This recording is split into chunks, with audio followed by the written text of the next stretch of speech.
Sonja, ei! Hei! Miksi sä just nyt sanot mulle noin? Sinä se minussa roikut kiinni, eikä minä sinussa!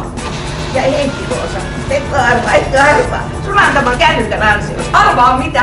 Musta oli ihan tosi mahtavaa, että me erottiin. Hänellä on onnea.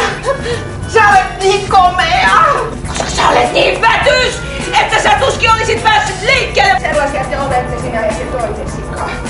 Se vähän, mitä teillä on. Sekin on teillä jalkolla. Tytöllä menee huonosti ja me juuri jätettiin sömmäsen ja kuulitkin hän on aika lystiä.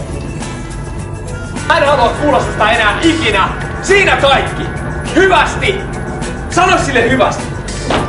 Hyvästi rouva! Sä sanoit mulle kerran, että älä etsi unelmien prinssiä, sellaista ei ole olemassakaan. Hän on suurenmoinen muuallakin kuin sängyssä.